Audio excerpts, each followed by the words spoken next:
Radio Publique Africaine.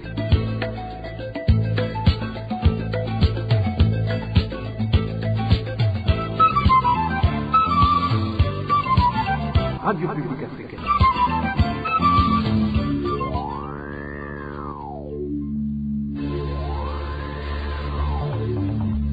C'est le moment de suivre le journal parlé en français.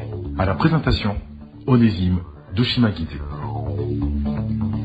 Bonsoir et bienvenue à ce rendez-vous d'information de ce samedi 11 mars 2023, dont voici le sommaire. La commission Vérité et Réconciliation TVR va prochainement débuter les audiences publiques pour des personnes témoins des malheurs qu'a connu le Burundi en 1972. Entre-temps, certains rescapés de cette tragédie accusent la TVR d'avoir un côté penchant, ce qui prouve qu'elle est loin d'être réconciliatrice. Au sommaire également, certains habitants de la commune de Kayogoro en province de Makamba s'indignent de la discrimination faite à l'endroit des personnes non membres du parti au pouvoir. Vous aurez les détails dans cette édition. Au cours de cette édition, nous parlons aussi d'un nouvel endettement de pas mal d'écoles régime d'internat qui pointe à l'horizon 10 mois si le ministère de tutelle ne revoit à la hausse les subsides alloués à ce genre d'établissement scolaire. Voilà pour le sommaire.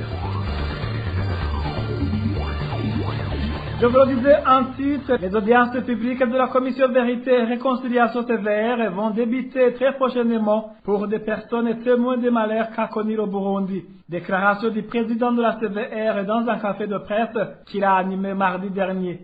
Pierre Claver Ndaïcharie fait savoir que le siège sera composé par plus de 2 personnes issues de différentes ethnies.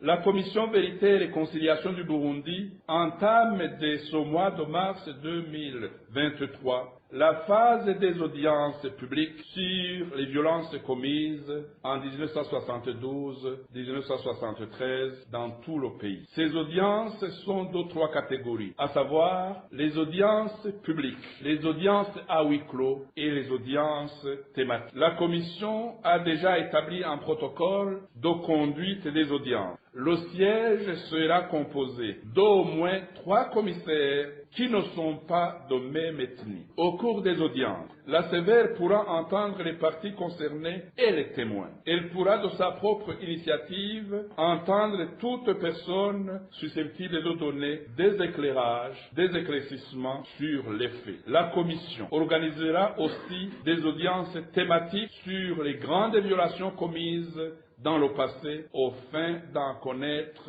les causes profondes et le rôle joué par les institutions étatiques ou privées. Pierre Claver Ndaïcharie, président de la TVR, indique en effet que la commission a eu le droit de travailler également sur les jugements ayant passé en force de choses, jugés dans le but de faire connaître la vérité. Avant chaque audience, toute personne à auditionner devra prêter le serment de dire la vérité, toute la vérité et rien que la vérité. En outre, les affaires en rapport avec les jugements ou arrêts coulés en force de choses jugées sont recevables devant la commission. Celle-ci les examine dans le souci de la découverte de la vérité. La commission CVR émettra des avis et des considérations qu'elle juge nécessaires pour la réhabilitation des victimes et la réconciliation. La Commission a reçu le mandat d'aller même plus loin, à savoir recommander la révision des dossiers afin de corriger des erreurs de droit ou de fait sur le fond des affaires en rapport avec les jugements ou arrêts coulés en force de choses jugées. Ne soyez donc pas étonnés de voir la Commission traiter des affaires judiciaires de 1962, 1965, 1969, 1971, 1973 et autres relatives aux assassinats rentrant dans le mandat de la CVR, comme les procès politiques, les biens meubles et immeubles spoliés lors de ces différentes crises. C'était Pierre Claver Ndaïcharie, président de la TVR. Certains rescapés des événements de 1972 déplorent la manière dont la Commission Vérité et Réconciliation TVR est en train de travailler. Selon Mamer Taouchimike, la TVR a un côté penchant, ce qui prouve qu'elle est loin d'être réconciliatrice, selon ce défenseur des droits humains. Je vous propose de l'écouter. Je suis un rescapé des événements tragiques de 1972 en province de Bururi, en commune de Zianda. Je suis témoin oculaire de cette tragédie et je connais beaucoup de choses via l'Organisation de défense des droits de l'homme, le réseau des observateurs nationaux aux droits de l'homme. Ça veut dire que entre les Tutsis et les Hutus de la province de Bururi, ils se sont tués mutuellement avec une sauvagerie à haut niveau parce qu'on utilisait des lances, on utilisait des matraques, on utilisait des marteaux, on utilisait des machettes et ainsi de suite pour se tuer mutuellement. Ils essaient de déterrer les os des soi-disant des Hutus, en laissant les fosses communes des Batutsi. Je donne encore des exemples. Il y a des fosses communes des Tutsis à Nyanzarak, là où on appelait communément chez Daniel. Il y a aussi des fosses communes des Batutsi à Kigwena, chez Filippo, à Mukunde, en bas de la route Nyanzarak, à Rumonge. Il y a aussi des fosses communes des Batutsi d'Aromangier au marché de Rumonge, l'endroit où il y a la banque BGF. À Mutambara aussi, il y a aussi des fosses communes des Batutsi. Sans oublier même des fosses communes à Mabanda et des fosses communes à Mabanda, tout près aussi des fosses communes des Bahutu. Et une fosse commune aussi à Vugizo, tout près des fosses communes des Bahutu. Mais malheureusement, la CVR, quand elle monte, elle déterre uniquement, soi-disant, les fosses. Nous demandons que la CVR déterre aussi ces os des fosses communes pour les Tinitutsi. Parlons gouvernance à présent. Certains habitants de la commune de Kayogoro en province de Makamba s'indignent de la discrimination faite à l'endroit des personnes non membres du parti au pouvoir. Ils dénoncent le favoritisme dans l'octroi des aides et dans les activités de développement dont bénéficient uniquement les membres du parti au pouvoir. Le point avec Eloge Divermesh. Compte tenu de leurs maigres revenus et leur combat quotidien pour survivre, certains habitants de la commune de Kayogoro, en province de Makamba, se lamentent des actions de certaines autorités. Ces habitants s'indignent d'avoir été souvent écartés au moment de la réception des aides pour la simple raison qu'ils ne sont pas des militants du parti CNDD-FDD. Pour illustrer le 2 poids 2 mesures qui se manifeste à Kayogoro, cet habitant donne l'exemple d'un cas qui s'est passé il y a 2 jours. C'est ridicule de voir des autorités qui divisent des gens pour venir en aide à certains juste par favoritisme. Récemment, des aides composées d'eau et de différentes graines de semences qui devraient être distribuées aux nécessiteux ont été données aux membres du parti au pouvoir seulement. Ce qui se passe ici chez nous est vraiment honteux. Ces habitants révèlent que les listes des nécessiteux sont la plupart des fois rédigées au niveau des coopératives, lesquelles ne contiennent que des membres du parti de l'Aigle. Ces habitants de Kayogoro dénoncent également la discrimination faite lors de l'organisation des séances de renforcement des capacités. Au fait, celui qui n'est pas membre du parti CNDD-FDD est mis à l'écart quand il s'agit de bonnes choses. Les chargés de l'organisation au sein des coopératives les ont presque transformés en parti CNDD-FDD car seuls les membres de ce parti y adhèrent. Des formations dans divers domaines sont données aux seuls membres des coopératives. Nous sommes donc écartés dans des séances d'apprentissage ou de formation sur des activités de développement. Ces habitants demandent ainsi que toutes les personnes soient traitées au même degré comme des enfants du pays. La rédaction de la RPA n'a pas encore pu joindre Pierre Simon Utoyi, administrateur communal de Kayogoro, pour recueillir sa réaction. Merci à toi, Eloge Divermecha. Le manque d'un bon leadership au Burundi résiste du fait qu'on vote quelqu'un selon ce qu'il a et son origine au lieu d'examiner ce qu'il est capable de faire et sa personnalité. Propos d'Acher Nioizigiye, professeur en ce qui concerne le leadership, c'était lors d'une conférence qu'il a animée ce vendredi dans les enceintes de l'hôtel Source du Nil à Bujumbura, où il parlait sur comment faire face à une situation de crise de leadership. Selon Acher, ce vote de leadership est basé sur les richesses et leurs origines et la source de tous les malheurs dont sont victimes les Burundais. Suivez Acher Nionizigi. Kimwe mu bintu bituma uburongozi bumera ukutariko hano iwacu L'une des choses qui entraîne le mauvais leadership ici chez nous, c'est la manière dont nous accordons des responsabilités à quelqu'un en se basant sur ses origines, sa famille, son ethnie ou ses richesses. L'on considère qu'un homme qui n'a pas de richesse ne peut nous servir à rien.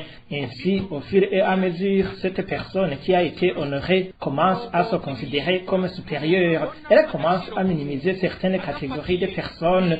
Cela est dû aux habitudes de la société qui vote souvent en considérant les apparences physiques. Un bon leader est celui qui considère la valeur d'une personne sans tenir compte de l'apparence physique, de ses origines, des études ou encore moins des tenues de quelqu'un. À cela s'ajoute le respect de la vie humaine car chaque être humain doit être considéré à sa juste valeur. Vous avez entendu l'histoire de quelqu'un qui s'est rendu dans une fête quelque part et qui n'a pas été le bienvenu. Par la suite, cette personne est retournée chez elle et est revenue dans la fête véhiculée et en costume.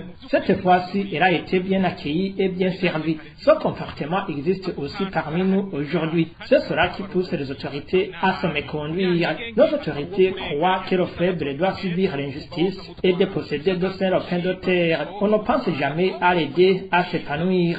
En plus, dans nos cultures, nous nous disons qu'un leader doit être riche pour avoir de quoi donner. Quand il s'agit de parler de vrai leader, chacun chante que c'est lui qui lui a offert le plus. C'est ainsi que nos autorités doivent toujours être riches pour avoir de quoi nous offrir. Regardez vous-même. Aujourd'hui, les dirigeants que nous avons élus nous avaient montré qu'ils ont des programmes sanitaires ou bien parce qu'ils ont eu à nous offrir des casiers de la bière plus que les autres. naba nuno musi abarongozi bemerwa mu gihe cy'amatora nabazana ivyiyumviro vyiza canke nabazana amabido menshi ngejeje ngaho namwe murabibandanya muzombarira ivyo muzoba mwatoye. Selon encore Asher Niyoniziguiye, être un leader ne se résume pas seulement dans l'occupation d'un poste quelconque, mais il faut aussi avoir des compétences qui vont avec ce poste. Encore une fois, Asher Niyoniziguiye. Le leadership est lié à toutes ces choses que je viens de citer. Souvent, les gens confondent le leadership et le poste que quelqu'un occupe. Mais je me permets de vous dire que le poste ne suffit pas pour que quelqu'un soit un leader. Quelqu'un qui occupe un poste quelconque sans toutefois en avoir des compétences nécessaires n'inspire pas confiance. À chaque fois qu'il prononce son discours devant le public, les gens ne font que se moquer de lui au lieu de chercher de mettre en application ce qu'il a dit. Vous savez que quand ton proche commence à dire n'importe quoi devant le public, c'est toi qui as honte. Tu commences à demander quand est-ce qu'il va terminer son discours puisque tu considères qu'il est en train de te ridiculiser. Et au bout du compte, vous trouverez que même s'il est leader, il n'a aucune autorité devant se gouverner. Parfois, certaines autorités occupent des postes, mais leur comportement les trahissent. Ainsi, comme le public n'a pas d'autre choix, il ne fait que tolérer. Je vous le disais, un titre, un nouvel endettement de pas mal d'écoles à régime et d'internat pointe à l'horizon. Du moins si le ministère de tutelle ne revoit à la hausse les subsides alloués à ce genre d'établissement scolaire. La flambée des prix des denrées alimentaires en est la cause principale et la situation s'empire de jour au jour. Marie-Ange Irakozé nous en dit plus. Certains directeurs d'écoles à régime d'internat contactés par la RPA indiquent que les subsides que le ministère de l'Éducation nationale et de la recherche scientifique leur donne, qui sont de 900 par jour et par élève, sont trop insuffisantes pour nourrir les élèves vu la hausse des prix des denrées alimentaires et du bois de chauffage. Les frais d'internat que payent les élèves sont de 36 000 par trimestre, soit une moyenne d'environ 400 francs par jour. Ainsi donc, ces 900 plus ces 400 donnent 1 300 comme coût de ration par élève et par jour. Et là, le prix du bois de chauffage est acheté à base de ce même montant. En outre, selon les statistiques tirées de quelques écoles, le coût actuel le plus bas de la ration quotidienne d'un élève est de 1 500 contre ses 1 300 francs. C'est-à-dire, chaque jour, un élève enregistre une dette de 200 francs à son école. Ainsi donc, pour nourrir les élèves, les directeurs payent les fournisseurs de vivres avec de l'argent inférieur au montant réel à payer, ce qui signifie donc qu'ils sont obligés de s'endetter progressivement pour que ces élèves ne manquent pas de quoi mettre sous la dent. Ils disent qu'ils n'ont pas d'autre choix et comme espoir, Il pense que le ministère de tutelle payera ses dettes comme il l'a fait dans les années 2017-2018. Cependant, quelques fournisseurs de vivres à des écoles à régime d'internat disent que dans la fixation des prix tiennent compte du retard de paiement, d'où ils majorent sciemment les prix pour ne pas vendre à perte. Cela étant, pas mal de directeurs à régime d'internat déclarent que cet état de choses les déstabilise du moment qu'ils ne peuvent plus élaborer des prévisions budgétaires stables vu que les prix augmentent du jour au jour. Comme solution proposée par ces directeurs, il y a d'abord la revue à la hausse des subsides qui irait jusqu'au double. Au cas contraire, ils demandent au ministère de tutelle d'acheter lui-même des vivres et du bois de chauffage et de les acheminer aux écoles qui, par la suite, les directeurs ne feraient que les préparer et les servir aux éduqués. Le ministère est aussi appelé à déterminer la quantité de vivres que chaque élève doit consommer par repas. Pour ces directeurs qui dirigent les écoles à régime d'internat, indiquent que ces jours-ci est une grande peine qui devrait trouver une issue favorable le plus tôt possible pour leur faciliter la tâche. Merci à toi aussi Marie-Ange. Il a causé. Parlons environnement à présent. Depuis un certain temps, les pluies qui tombent dans différentes provinces du Burundi ne cessent de laisser des familles dans la désolation. Et les occasionnent de pertes en vies humaines, culture, bétail et des infrastructures aussi bien publiques que privées. Eric Nyozima nous fait le tour du pays avec quelques dégâts causés par les pluies au cours de cette semaine. Sur la colline Nyange-Bushaza de la zone commune province Kirundo, une enfant de 2 ans et 7 mois est morte et foudroyée dans la nuit de vendredi vers samedi. Selon la population locale, ça venait de faire plus de 2 semaines sans aucune goutte de pluie ne tombe.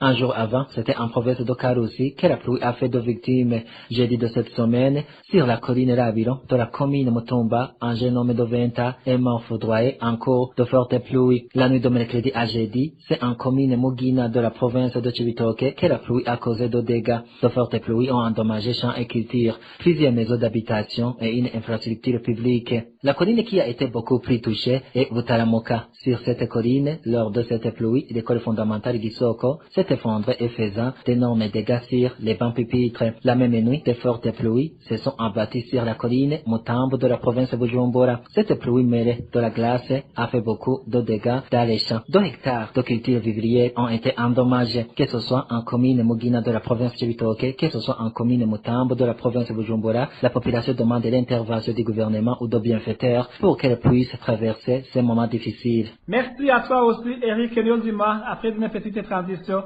c'est le moment du mini-magazine au cœur de la société. RPA. Le mini-magazine au cœur de la société d'aujourd'hui se focalise sur l'ordre donné par le président Ndayishimiye aux fonctionnaires de l'État de faire une prière collective de 30 minutes tous les jours avant de démarrer le travail.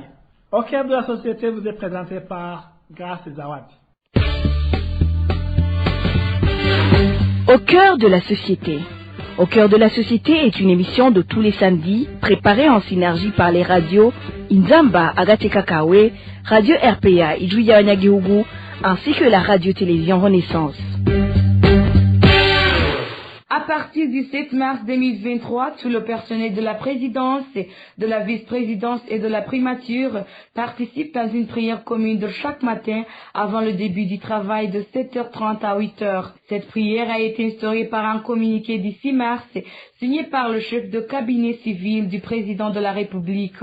Cette prière matinale sera probablement obligatoire dans tous les services publics selon la volonté du chef de l'État Evariste Ndayishimiye. La situation est ainsi alors que le Burundi est un État laïque selon la Constitution. D'aucuns se demandent si cette prière obligatoire ne viole pas la Constitution. Voilà sur quoi va porter ce magazine au cœur de la société de ce 11 mars 2023. Zawadi Grace est à la présentation. Bienvenue. Une prière matinale doit être instaurée dans tous les services de l'État. Le chef de l'État l'a annoncé au haut cadre qui était invité dans une croisade de prière organisée par les 2 chambres du Parlement le 1er mars.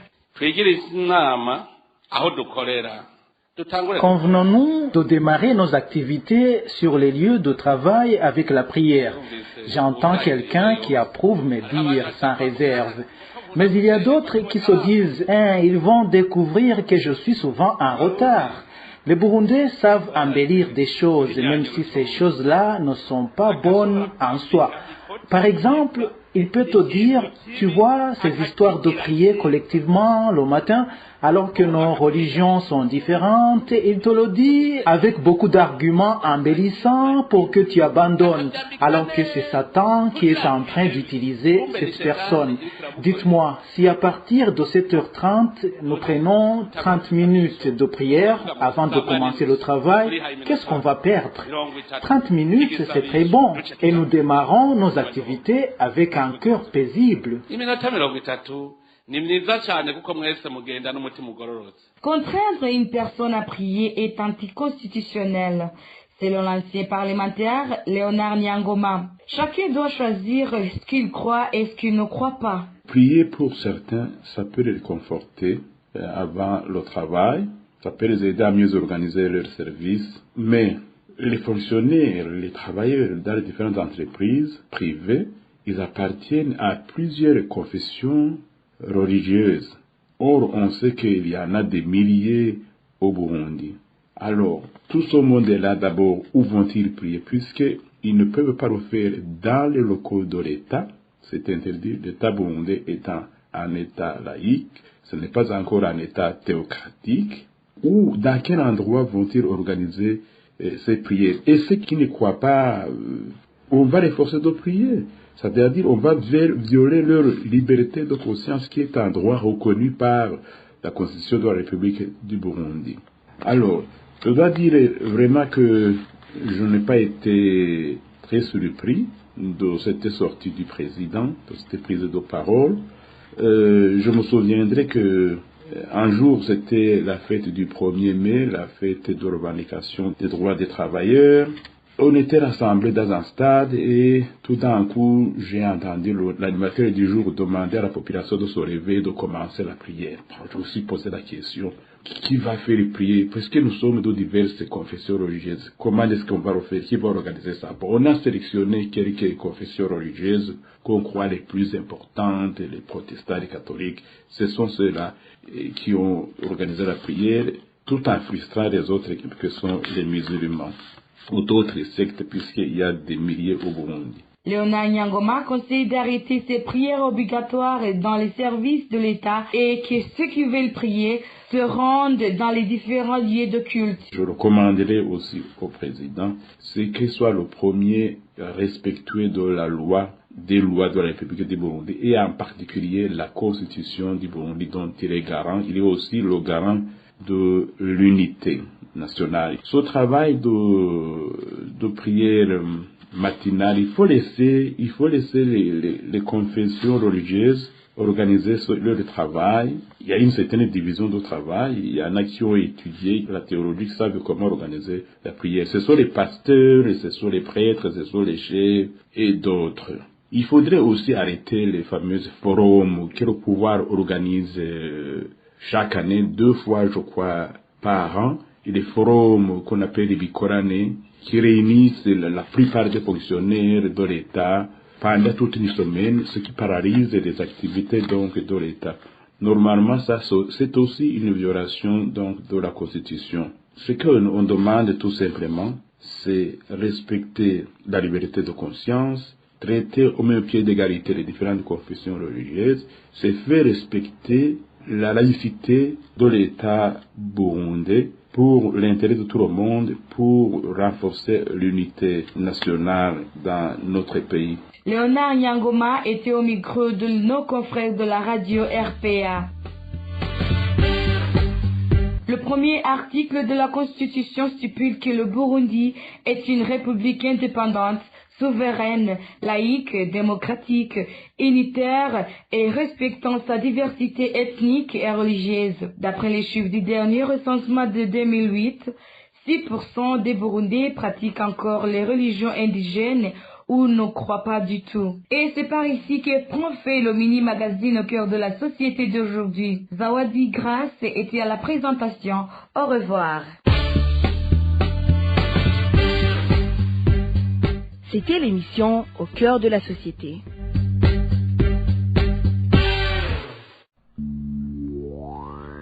Merci à toi aussi, Grâce Zawadi. Merci, mesdames et messieurs, de nous avoir prêté oreille attentive. Ainsi s'achève cette édition. Merci aussi à l'équipe de la rédaction et à l'équipe technique pour les bonnes collaborations.